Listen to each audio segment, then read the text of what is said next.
I'm Dan. And I'm Alex, and welcome back to On Air. We waited to reach our 10th episode to introduce the first of what will be many airline CEO guests, and I'm delighted to say that we will be joined in today's episode by the CEO of Riyadh Air. He, of course, is Tony Douglas. He used to be the CEO of Etihad. He is now at the new Saudi startup, as it's being referred to. Of course, this is a state-owned airline that doesn't exist yet in terms of actual operations, but is set to take to the skies with commercial operations from 2025. Dan, there is a whole load of questions to be asked about Riyadh Air, and I guess this is why we were so keen to speak with Tony. Exactly. Guys, by the way, don't worry. Just because we're doing an interview doesn't mean there won't be banter. There is plenty to say. So Riyadh Air is promising to be an enormous airline to help Saudi Arabia fulfill its goal. We know that there are still quite a few hurdles for Saudi to overcome, I think, before people are think, oh, for my next holiday, maybe I'll skip Gran Canaria and I'll go to Saudi Arabia instead. There's definitely work to do, and they know this. And this is ultimately Saudi Arabia trying to diversify its economy away from the reliance on oil production.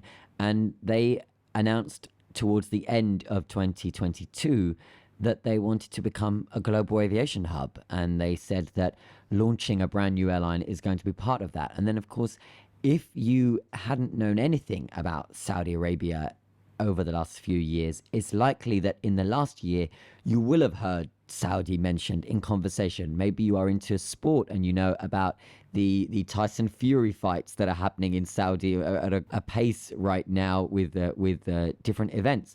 Maybe you know about Cristiano Ronaldo and the fact that he now plays for a Saudi team, Al Nassr, and of course he has thrown this basically local team in Saudi Arabia into the worldwide spotlight, because that's what will happen if Cristiano Ronaldo goes anywhere. So, you hear the words Saudi Arabia so much more over recent months and the last year, right? Yeah, it's interesting. They seem really focused on sports at the moment. They seem set to host the 2034 World Cup, right? Yeah, because Australia, as of recording this, have withdrawn. So it's actually leaving Saudi Arabia as the only candidate for the 2034. They have no competition in that bid at the moment. Everyone else is out. So it looks basically certain that Saudi Arabia will be hosting the FIFA World Cup 2034 in a little over 10 years away. And of course, we know that it's more than 10 we're years. back to the 10 years. Saudi Arabia will be hosting in just over 10 years, to keep with the consistency of previous episodes.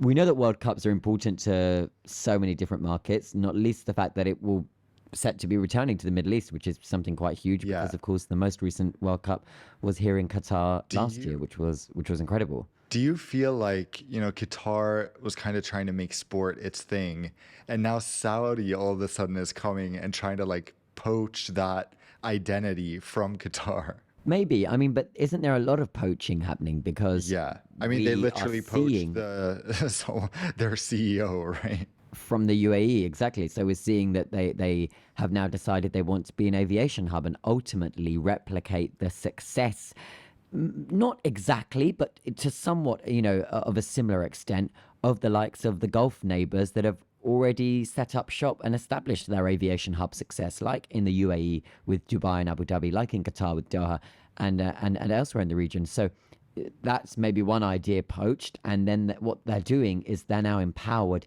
to take it to the next level. Saudi Arabia is on an aggressive campaign to open up, to expand, to have people know about Riyadh, about Jeddah, about the destinations across Saudi Arabia, and they're going at this with full force, and it's with the energy that maybe the other areas of the Gulf had around 15 to 20 years ago, when they were recruiting and poaching from everywhere else on earth.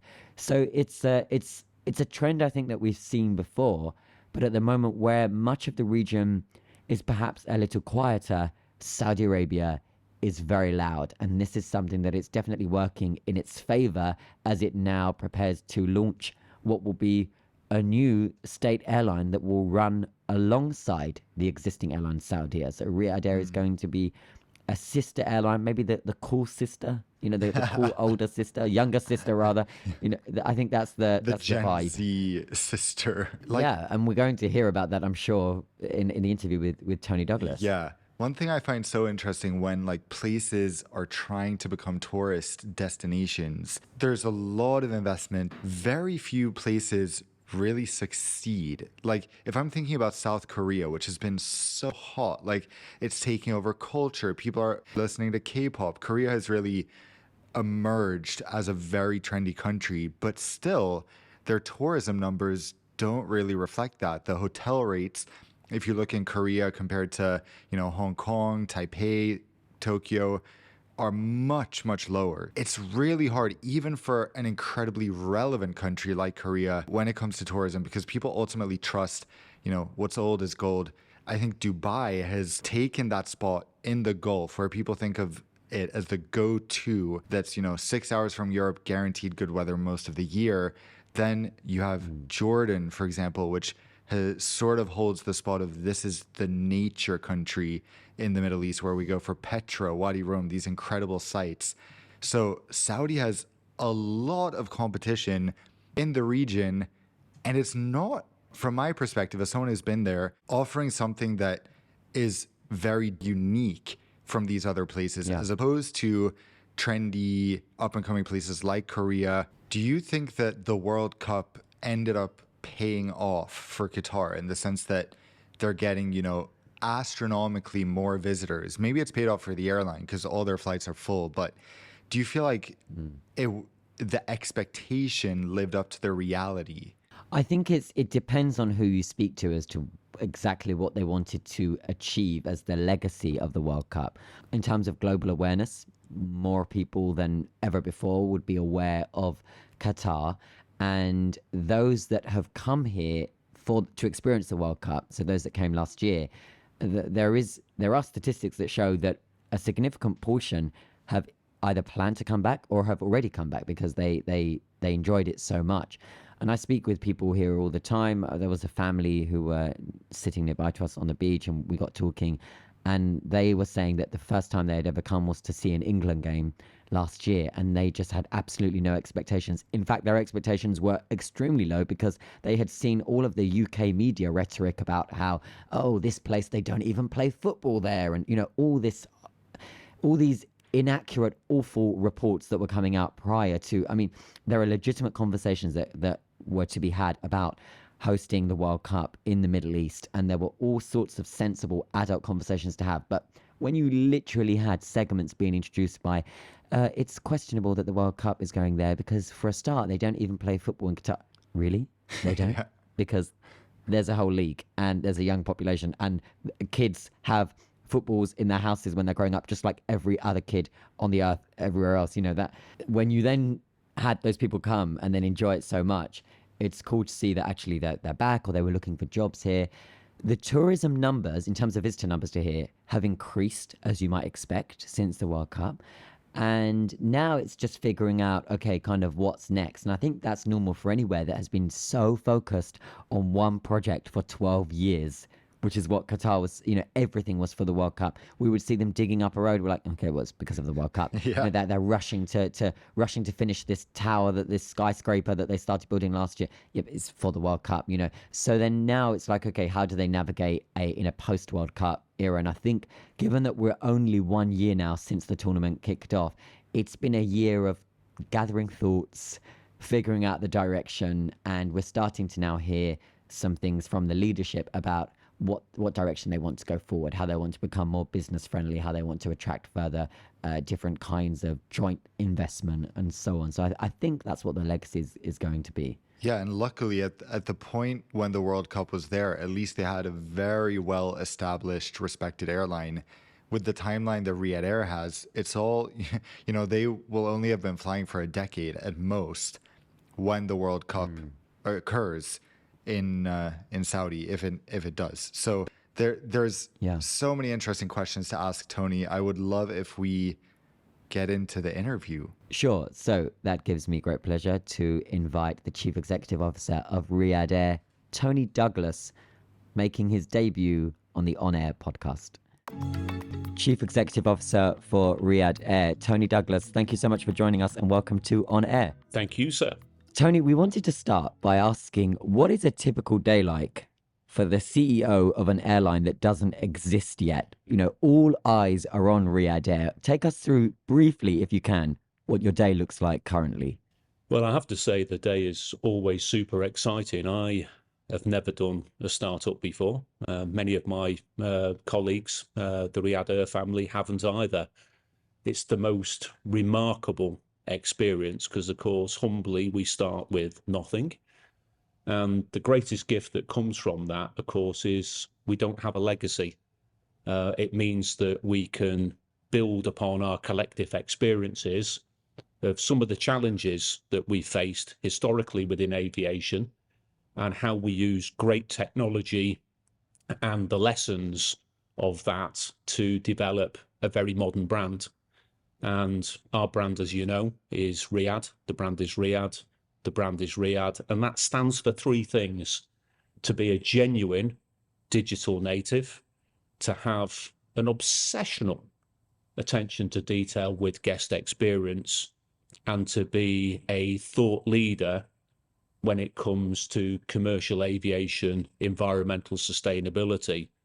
And therefore, to your question, every day is about building blocks that puts the foundations in place that presents the world's biggest startup in recent history, that's brand supports those three important pillars. And it's just super exciting, energetic. No 2 days, not surprisingly, are ever the same.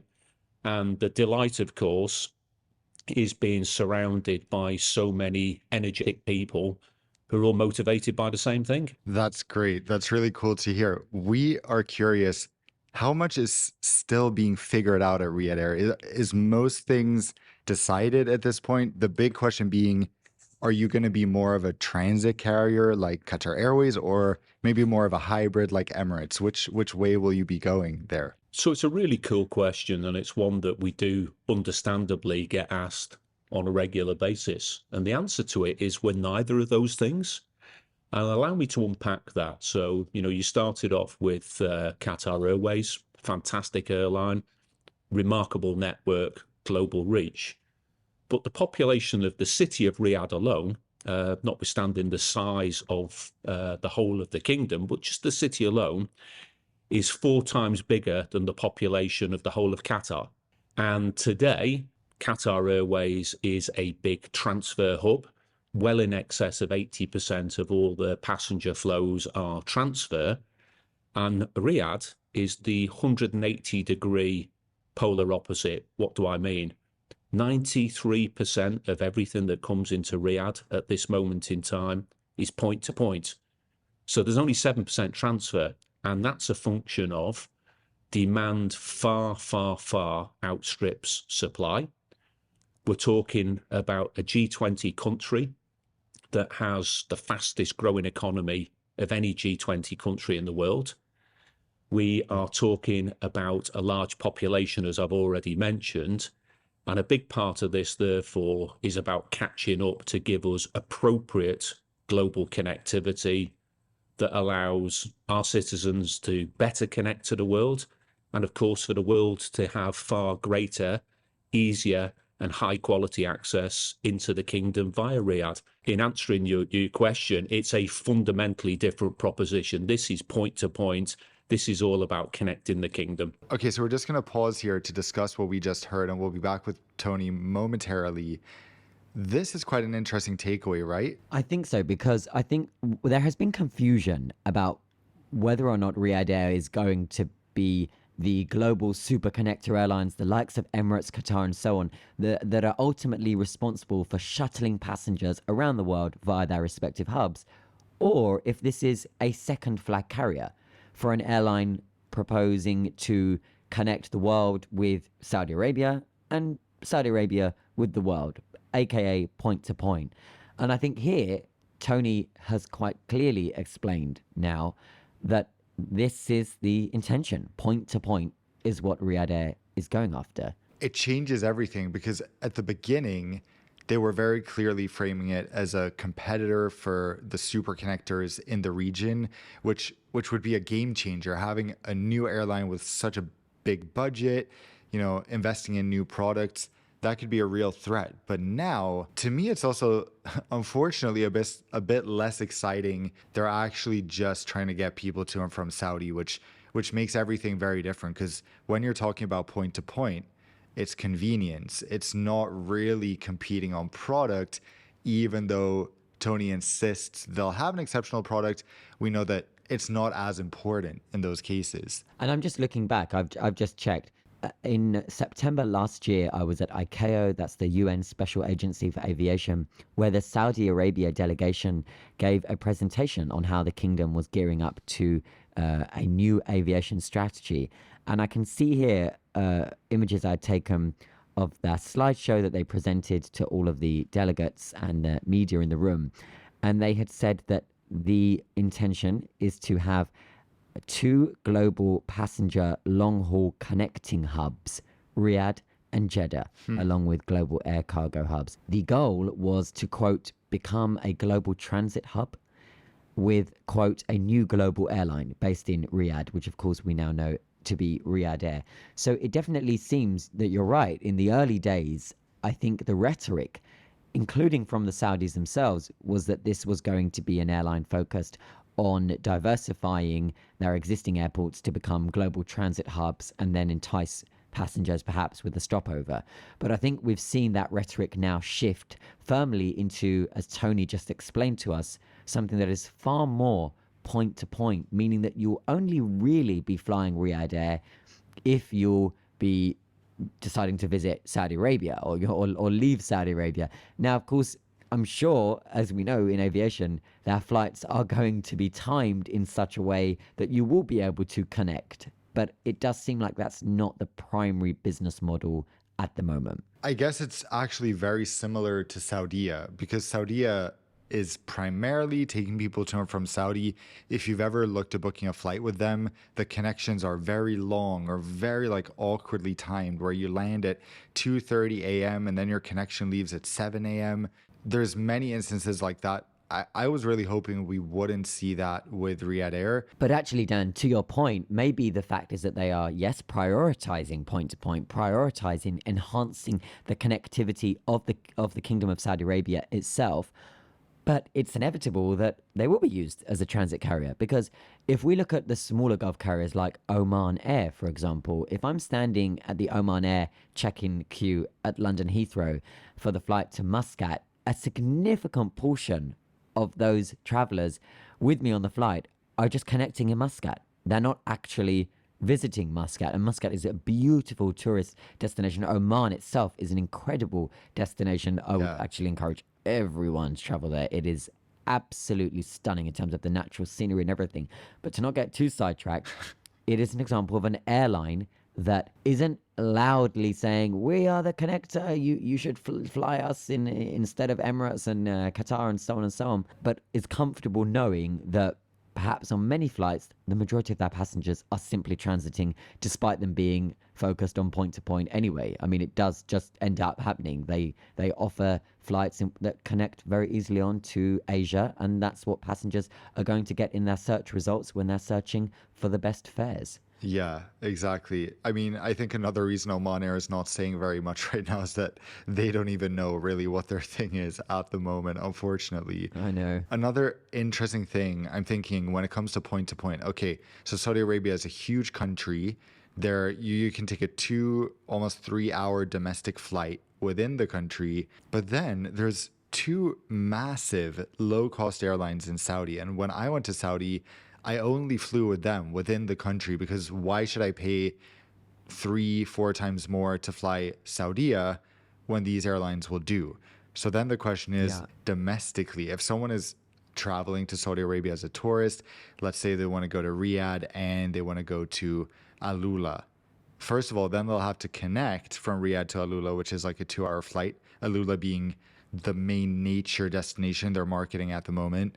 But then if they want to stay in Riyadh and they want to book a separate ticket, will they really be spending a fortune to fly Riyadh Air domestically? What's so interesting about this is that all these other airlines, Emirates, Etihad, Qatar Airways, also thinking about like Singapore Airlines, some of the world's biggest and best connectors, they don't have domestic markets, domestic flights.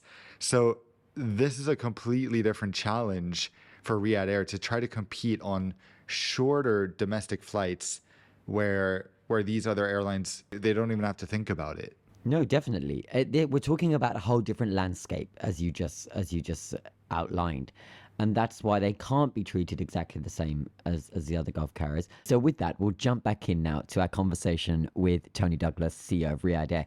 Tony, what's the goal in terms of connectivity? Are you prioritizing non-stop, for example, long haul, ultra long haul services to make sure that just about everywhere that you regard as important on earth is directly connected to the Kingdom of Saudi Arabia? Great question. And I think there's a number of dimensions in how I'd answer that. I go back to the pace of growth of the economy, first and foremost. If you're a business person, everybody's trying to get better access to the kingdom. It's the fastest growing economy in the world. So what they're looking for is to get better access here. And if it's somebody from the Far East, let's say, at the moment, quite often, their only easy way into the kingdom is via Dubai or via Doha. I did 15 cities in September, and you're probably aware that flying directly from Riyadh, we don't currently fly direct to Japan. We don't fly direct to Australia. I did Shanghai, I did Guangzhou. We don't fly direct to those places. That's unacceptable. So in the first part, I think you'll find that the economy-driven traffic will be delighted with high-quality point-to-point connectivity. The second thing is, of course, for the leisure market. And interestingly, up to now, almost as we get towards the end of 2023, the Kingdom of Saudi Arabia is the second highest internet searched tourist destination. And that might surprise many of your listeners, but is nonetheless the fact. And it's things like Neom, it's things like Red Sea Resorts, it's things like Cristiano Ronaldo lives in Riyadh. It's made people curious. They've gone online and they've gone, ooh. And then when they see Alula, when they see Riyadh, Jeddah, Red Sea, some of the examples I've already used, of course, the next question is, how do I get there easily? And that's another big responsibility of Riyadh Air going forward. So I guess the conclusion is as follows. We'll never be a Qatar Airways, i.e. dominated by transfer traffic. We'll never be a Emirates, another remarkable global success story, but is heavily dominated by transfer traffic. That's not what Riyadh Air will be. Riyadh Air will be about connecting to the kingdom, which of course is 2/3 the size of Europe in terms of landmass. The kingdom whose population is bigger than the rest of the Arabian Peninsula's population all put together. The kingdom that's got the fastest growing economy in the world right now, where connectivity demand into the kingdom far, far, far outstrips supply. But given the economic growth story I've mentioned, it's not just about catching up, it's about actually maintaining pace with that. So a wonderful challenge, in some ways what I would describe as a high-class problem for an airline, and one that will keep us focused for the foreseeable future. So you mentioned about how, it's, quote, unacceptable that Saudi Arabia is not linked directly currently with so many big important markets. Is it the plan of Riyadh Air to fly, for example, to Australia? So I think it's fair to conclude, and I imagine most of your listeners would agree, that there's no good example of a nation that's a successful economy that doesn't have world-class connectivity. Those two things are hand in hand. The connectivity is one of many enablers to successful economies. So for us, I think it keeps on coming back to that, and the fact that, it's so important for us to be able to connect, to all of the major cities, be they in Europe, many of the secondary cities as well. You won't be surprised to see as we expand in North America, many of the northeastern seaboard cities, and in Canada as well. To your point, the Far East, you won't be surprised to see that we'll connect to all the major cities in the Far East, within the Indian subcontinent, within Central Asia, within the GCC, within Eastern Europe, within Africa, and of course within our domestic landmass, which, as I've already mentioned, 2/3 the size of Western Europe. So our ambition is 110 destinations within our first 5 years of operation. And, you know, it's mission critical back to the economic vision of the kingdom and the 2030 presentation of how that comes together, led by His Royal Highness the Crown Prince. And I guess the reason why I was asking you specifically about Australia is because, of course, Tony, you have come from Etihad.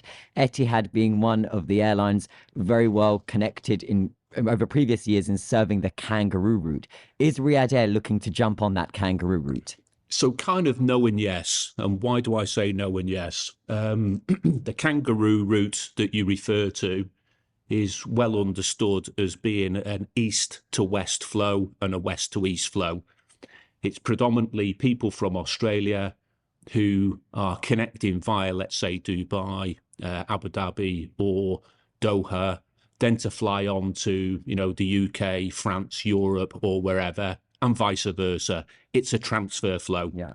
The point-to-point element of it, Dubai is a good example, has continued to build with its incredible destination proposition. As we all know, there's something for everybody in Dubai. But nonetheless, that kangaroo route is predominantly a transfer flow. As I explained earlier, our ambition to start off with is completely dominated around the point-to-point traffic, because we're so far behind the demand curve on that.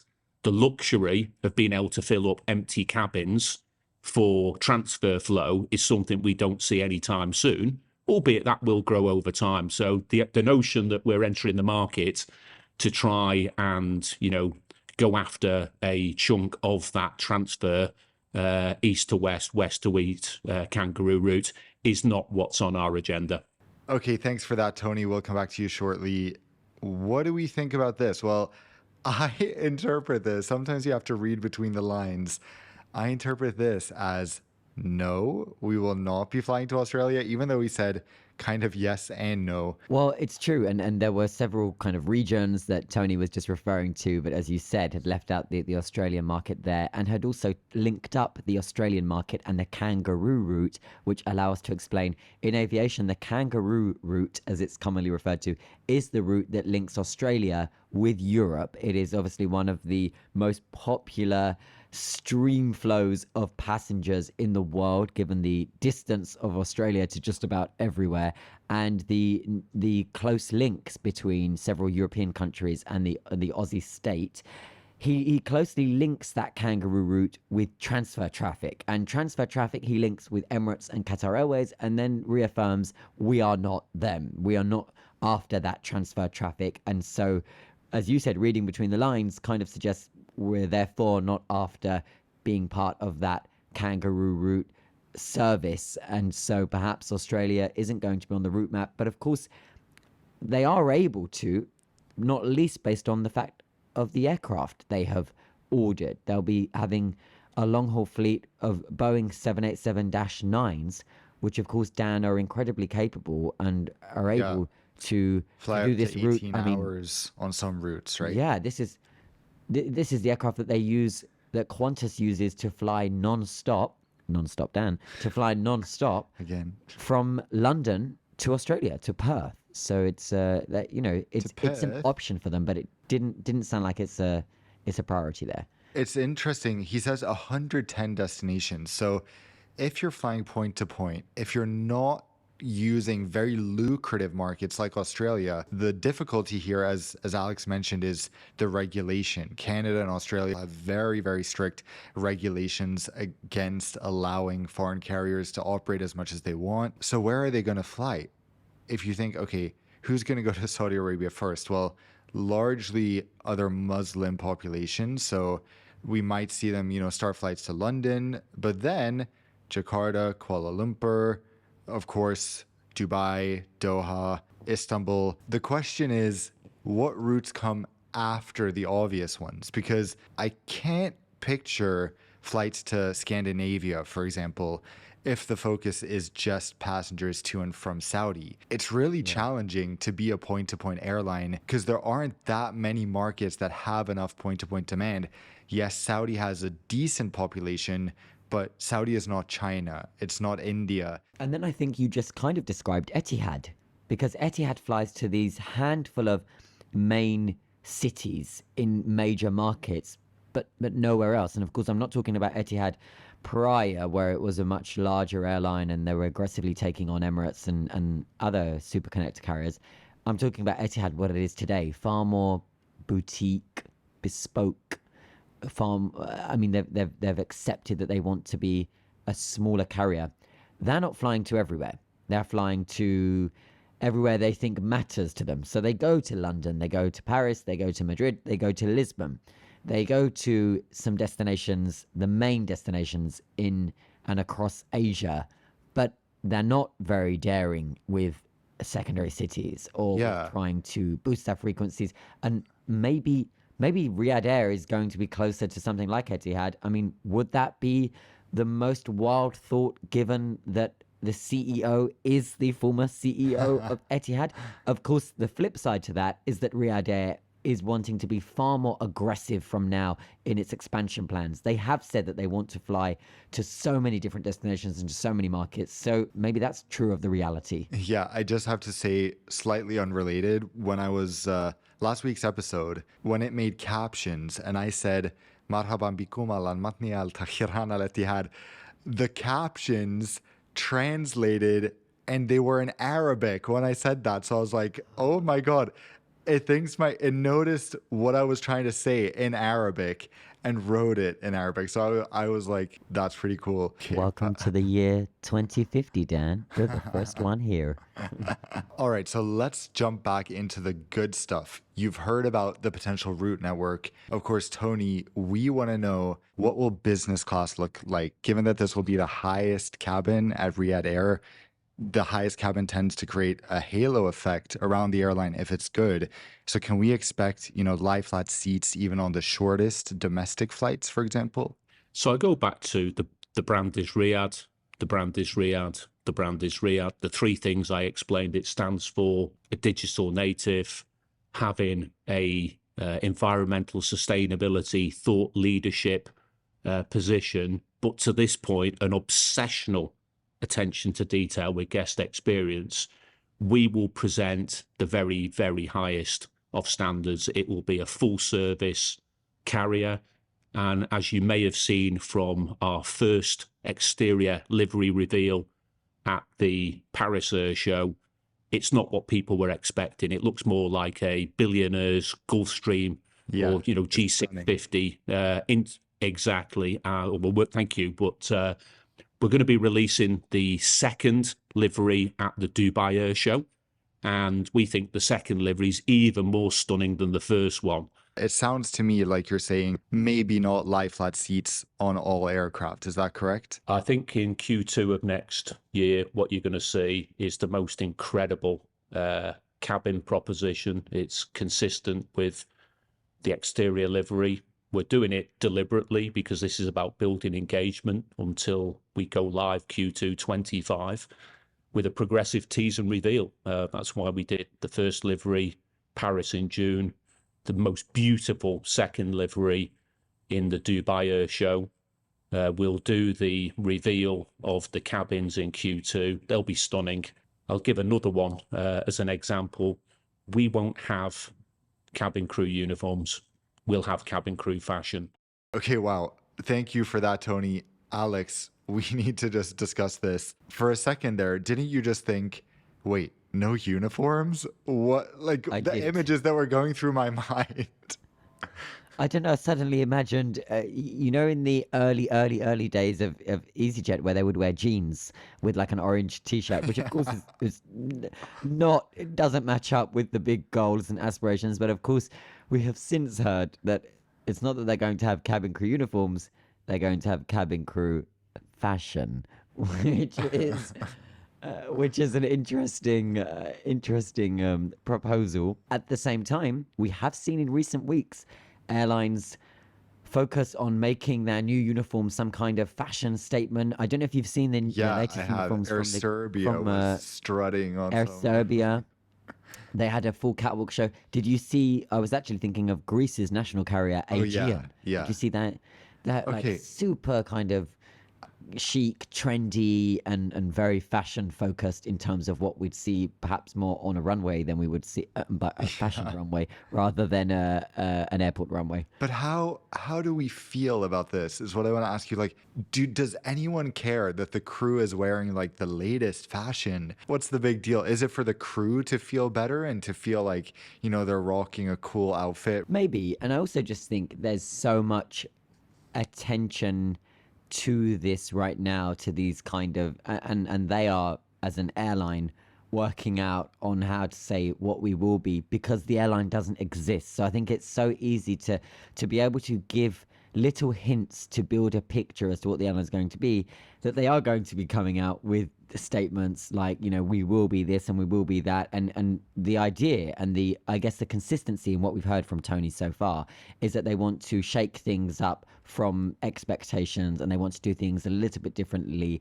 And so cabin crew uniform, the phrase out the window. Cabin crew fashion, in. Perhaps it probably just means exactly the same. I mean, Saudia, the existing state airline of Saudi Arabia, their uniform is something that has been around for a while. Yeah, it's quite plain blue. Revolutionary. Yeah, exactly. It's There, kind of safe. there's in one terms of airline where I'm like, wow, the crew. I almost feel bad for the crew at KLM wearing those. Yes. They're like almost jarring on the eyes to see these I know. poor people wearing their uniforms. It's like this awful shade of blue. It's not baby blue nor Yeah, navy blue yeah. nor royal blue. It's like car rental promotion blue. Yes, very in your face blue, like woo, Yeah. that type of thing. It will be I feel sorry for them interesting. as well. Yeah, it will be interesting with Riyadh Air to see if they can come up with such an iconic uniform that it matches. Like when I think of the two iconic uniforms that everyone in the world will look at, it's the Singapore Airlines Kabaya and Emirates uniform, to be honest, because their uniforms have become so iconic and the crew is always wearing it in a very particular style at the airport. So there, the uniforms have become a huge part of the branding. But you have these airlines like Aegean, like Air Serbia, granted not the biggest airlines, doing fashion shows. And at the end of the day, it's like you're going to see them at the airport and wonder which airline is that. It's very true. It's true. But the truth is, as you said, is that there are some airlines that you just instantly know. Okay, here I think we've just heard that from being this young, savvy, digital airline that Riyadh Air wants to be, part of that is that they want to be fashion forward with cabin crew uniform. But yes, I did hold my breath at the moment Tony had told us we won't be having cabin crew uniforms. I mean, we could have immediately wrapped up there. Thank you very much, Tony Douglas, for joining us. And What a that would great have been exclusive. quite the headline. But we've since discovered that actually he just means that the airline's going to be more fashion conscious rather than, well, interesting to see how the whole fashion thing links up with sustainability, because of course fast fashion as a whole is under fire for its contribution to global CO2 and so on. Exactly. And I know that sustainability does matter to Tony Douglas because of it was his priority at Etihad, as well as having the airline in better financial health, which he did because there were some mega losses at Etihad prior to him being the CEO. It was all James Hogan's destruction. But Our next guest is James Hogan, everybody. not yet, no. But he did focus quite a bit on sustainability after, so I know that that's something that matters. Yeah, it would be to Tony. Genuinely cool, which I think would get a lot of hype. I don't know if Riyadh Air could pull this off, but if some airline would have like uniforms co-branded with a really trendy brand like Nike, or even like Alo, or Lululemon, like, although Love it would be Alo Yoga. yeah, even though it would be a bit of a twist, like I think people would genuinely be talking about that. Like, wow, the crew is wearing this brand that I love, as opposed to Etihad have this partnership now for their tableware and homeware with Armani Casa.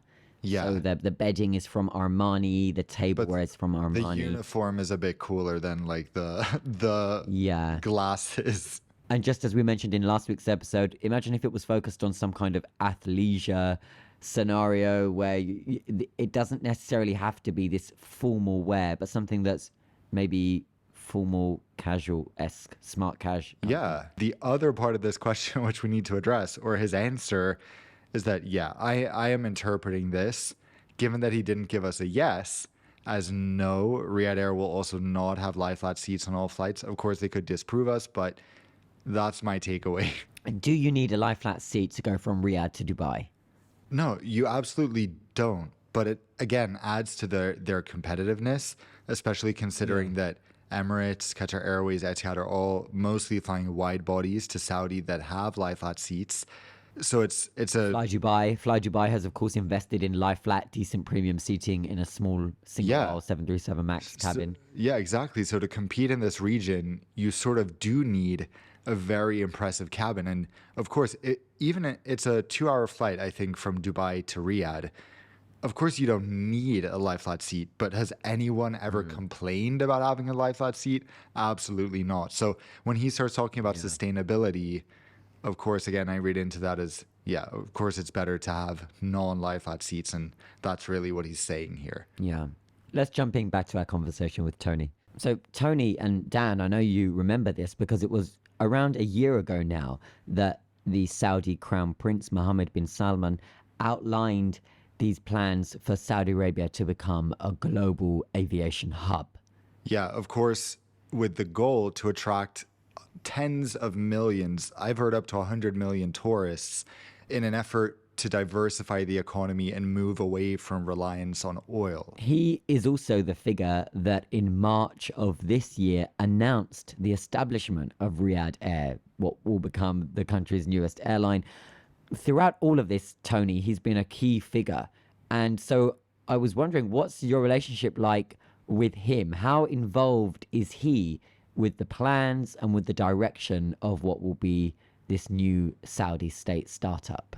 His Highness is an absolutely outstanding leader, and I think to international acclaim, the transformation in particular over the last 7 years here in the kingdom is extraordinary. And it's the power of now. What do I mean? The pace is phenomenal.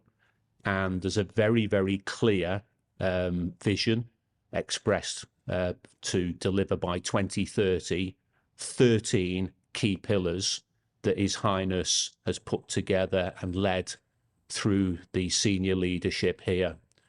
An enabler to all of that is global connectivity. As I mentioned before, there's no good example of a successful economy that doesn't have world-class connectivity.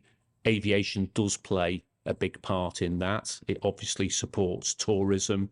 It supports many of the other pillars that are contained within that 2030 vision. So as the Riyadh Air family, we're humbled to be a small part in a very, very important national agenda. And it's a really exciting time to be here in the kingdom, and being able to get here a lot easier with a super high quality product is what Riyadh Air is all about. Dan, I'll just jump in with you in reaction to what we've just heard.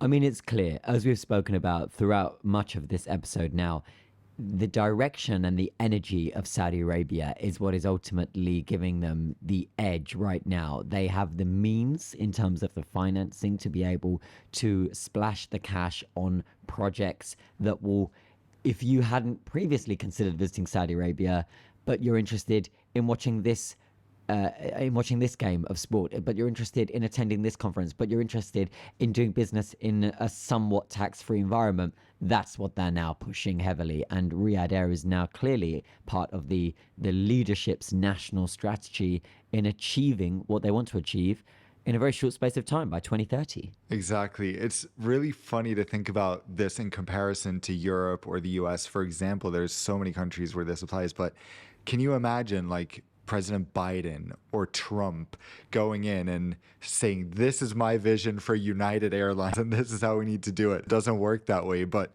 it's very unique to have an airline align its vision and its mission with a country and have the leadership pushing it in a certain direction, which I think gives a big competitive strength, of course, over airlines. Often in Europe, we see airlines actually a bit in conflict with their government about different regulations that are being introduced. Of course, KLM and the Dutch government or Amsterdam Airport, really, they're butting heads over what's best for sustainability in the future. So it's very interesting how things can be so different around the world. 100%. And it gives them that, as you say, that advantage when they have leadership that is actively willing for the success of something brand new. You know, whatever this airline wants to set out to achieve, it is going to be able to do so with the fewest of hurdles, at least in relation to whatever they can control in Saudi Arabia. Will they come up against regulatory hurdles in terms of access to, for example, airport slots or to access to frequencies in protectionist markets? Incredibly, recently with what we're seeing with Australia trying to keep out foreign airlines, with Canada also being much more protectionist over recent years in terms of keeping out foreign airlines rather than opening up. Yeah, all airlines are going to see this. But in terms of what they can control, the path ahead is going to be a smoother, more energetic, more disruptive ride when you have the state leadership actively assisting with the direction of an airline, as is often the case with airlines that are state-owned. But of course, it doesn't happen everywhere. It's very easy to think that the state-owned airlines only belong to the region of the Middle East. It's just simply not true. They're all over Asia. They're also quite common across Europe. But we don't see that same dynamic and tie-up between leadership and the airlines. Absolutely, Alex. Well, on that note, Tony Douglas, CEO of Riyadh Air, thank you so much for joining us as our debut airline CEO guest here on the On Air podcast. It's been really exciting having you, and thanks for some valuable insights. Thank you, Tony. It's been a pleasure, and come back soon. Gentlemen, thank you very much, and I will do. So that's our interview, guys. Now, of course, we need some time for your Q&A. Okay, Alex, Matthew asks, what are our thoughts on long-haul, low-cost airlines? Do we think they're sustainable in the long run? I think that history has shown us that the overwhelming majority end up collapsing as businesses because the margins are already so thin and tight in the aviation world. When you're trying to make a profit but also consistently offer low fares, it's extremely difficult. And we've seen this with, so many of them are Scandinavian, Dan. I'm just, Macheras, Norwegian. Don't rub it in. Yeah. Thank you very much. Hold on. You answered this question. You were strategically making me answer. This one's for you. Yeah, I'm not gonna say like the loss of Norwegian long haul was the biggest heartbreaker because they never really cared about Gothenburg anyway. To me, it's just interesting that low cost long haul airlines can really never charge much less or any less than full service airlines. Even if you're booking a round trip, it's very rare to see, oh, well, this is a fantastic deal. If I think about where do we see the cheapest or the best value low-cost long-haul, the Singapore Airlines low-cost subsidiary, I often see like, wow, okay, this is very, very cheap, especially in their premium cabin.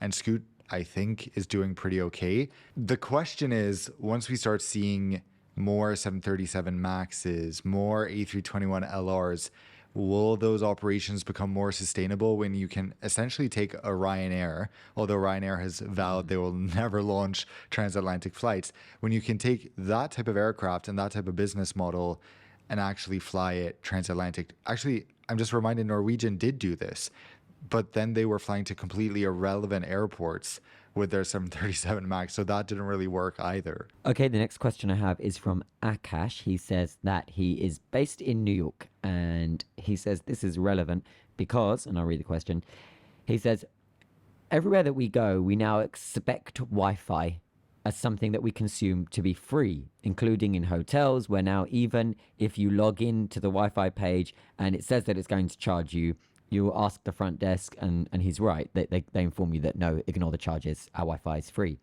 He says, why has this not happened with Airlines. Why am I still on many foreign carriers being charged a fortune or given something ridiculous like 300 to 500 megabytes? Isn't it so funny when hotels still list like there can be two different rates, and then the more expensive rate is Yeah. like free Wi-Fi, and I'm just like, what? Yeah, and it's like, oh, do you want very high speed or extra high speed? And extra high speed is going to be $60 a day. And Yeah, then you call front that's desk a and they're bit like, irritating. oh, you can go ahead and just press that. We won't be charging you. Yeah. Okay, this was what happened to you in LA, I assume. Excuse me, that accent was not LA. That was much more. Don't say What do they it was call New it in the York. middle of It was America? oh, Not the flyover Midwest. country. No, Okay, let's just flyover roast the country. US. Yeah. So, hey, Flyover Kash, country is beautiful. yeah, we're talking about New York. Personally, don't you like flights that don't have Wi-Fi for your product? It's like a double-edged sword. I love it and I hate it. No. I listen, I need it as an option, okay? And there are many flights where wouldn't you rather have it as an option and Yeah, then you're know, right. okay, I'm Totally. not going to use the Wi-Fi on this flight. I'm going to switch off. What about when you board and you realize there's no Wi-Fi, it's not working, and I think, oh And my you've God, counted on how it. Then, oof. that's the worst part. I think the amazing thing for people, if there was free Wi-Fi, is that, a lot of people could easily spend 10 hours just scrolling TikTok, be very easily entertained by that, and then land. That's the nice potential about Wi-Fi. Of course, being able to work. It's not nice. No, it's not good in the grand scheme of things. But if there's any time where you want time to pass really quickly and not really think about it, it's like on a long haul economy flight. At the same time, I selfishly think that I love having Wi-Fi as an option. You're right, it should be an option. But for me, Qatar Airways has like a great best of both worlds, where it's only $10. You get like an hour free, and then it's $10 for an unlimited flight pass. So I can actively choose, do I want to connect to this and potentially be less productive because I'll be distracted? Or on this flight, maybe I don't want to connect. And then it's much easier to resist the temptation when it's not free for the entire flight. That's very, very true. That's very true. So we have a question. This came via Twitter, or X as it's now known, straight to DMs. This is from Agnes. I hope I've pronounced the name correctly. Agnes says, is the whole concept of dressing up for a flight in formal wear in order to secure an upgrade a thing of the past? She says, I'm asking you this because you both had that conversation in the most recent episode where you stated that you dress very casually for long haul flights in your quote athleisure. Thank you very much. I am enjoying the podcast, Agnes. So, is it a thing of the past? In a nutshell, yes. Yeah. I mean, absolutely. But I would not approach the airport or the check-in desk in a suit ahead of a long haul flight thinking, well, I might get upgraded. There are so many factors at play when airlines are determining upgrades, not least and most importantly, loyalty. If you are part of the airline's loyalty scheme, then they're probably going to be first on the list. And that's not even considering those that are waiting actively for upgrades, who are traveling as staff or friends or family of staff. And then once you've gone past that and you've gone past the airline's loyalty list, you then have those that are willing to make an upgrade offer, so still pay for it. But if we're talking about the real random lucky upgrades, it's mostly tied to either loyalty or to the alliance loyalty. So if they're a member of One World and you're a One World Emerald, for example, a top tier One World frequent flyer at another airline, that's something. But what I will say, this surprised me. One of my friends, she was flying Emirates for the first ever time from London to Dubai, perhaps the most important route that Emirates operates. It was her first ever time flying Emirates. This was recently. She arrived at the check-in on a flight that was not full, and they were like, thank you, you've been upgraded, by the way, you're in business class from economy. So she skipped premium and she was straight in business. No loyalty to Emirates, no Skywards account, never flown them before, and the flight was not overbooked. The flight was half empty. I could only come to the scenario that she was extremely lucky and they had thought She's never flown us before. So the algorithm was like, let her try it. Let's wow her. That's absolutely insane to think there wasn't one unheard person of. with status. And, you're spreading the propaganda now, Alex, because this is what people think know. will happen. But it's like, No, that doesn't happen. so, yeah, I would basically say it doesn't happen because it's so incredibly rare. I'd go as far as saying that's 1 in a million. I don't know. It is. It probably is. I take Yeah. about 100 flights a year, give or take a bit. I'm trying to fly as little as possible when not necessary. But, since 2015, when I stopped flying as much in the US, I have been upgraded one time of all those flights I've taken, whatever the cabin may be. We were flying in premium economy. Both premium economy and economy were overbooked. And I had One World Emerald status, the very highest status. This was on Cathay Pacific. And then they had no choice but to upgrade. So they chose me. But it's so incredibly rare. So it cracks me up when I see all these like YouTube videos or blog posts that are like, this is how to get a free upgrade. It's not a thing. Just enjoy your trip. Don't go stressing around about an upgrade. And hey, honey, what do you think? People do about think, an though, upgrade? that there is like this hidden. A BBC News presenter contacted me and said that she's flying this airline and this route, and said, how do I get the upgrade, please? And I said, well, this airline operates, it offers a bidding system. You can submit for a bid. And the presenter said to me, no, Alex, I meant for free. That doesn't really happen. I really feel like people think there's this secret underworld, like you and I and all these other people know something, and we're gatekeeping something that no one else knows. How we always get like free business class upgrades or whatever. It's not a thing. Well, with that, let's wrap up on today's episode. We hope that you found the interview with Riyadh Air CEO Tony Douglas insightful. There's not much, is there, Dan, that he can say in terms of the heavy substance, because it is early days. The airline is not launching until 2025, and they are very much in control of their own announcements. He told us himself the kind of tease and reveal strategy that they want to do every couple of months from now until 2025. This long saga of announcements, which, okay, the airline doesn't exist yet, so it's clever marketing. I respect it. It is. It's a good idea, because if you just announce everything at once and then you're not flying for another 2 years, it's like, okay, everyone will forget about them by that time. Thank you, as always, for sharing the podcast, liking, subscribing, leaving your feedback, leaving your comments. The podcast On Air is available everywhere, and we are proud to say that we are already the top #1 aviation podcast in most countries around the world, and in many categories we are in the top 40, including leisure in big markets insane. like Yeah, Singapore, for thank you, example, guys. and the UK and Canada. I mean, the results are really, really good. So we're happy to be your #1 aviation podcast with all the other tangents that we run off on, and please keep sending us feedback. Yeah, and we're your really customers. happy to be digital natives, guys. I think that's We why are our podcast we're is just so like exciting. Riyadh Air. Yeah, We're so thought much like leaders. Riyadh Air. We're thought digitally leaders. native. We don't We're wear digitally uniforms. native. We have no uniforms. There's so much that brings us together. Are That's the we nice thing Riyadh about the Air? world. No, we are on air. And with that, we shall see you next week. I am Alex. And I guess I am Dan, not Riyadh Air, and we will see you all soon. Bye bye. See you later.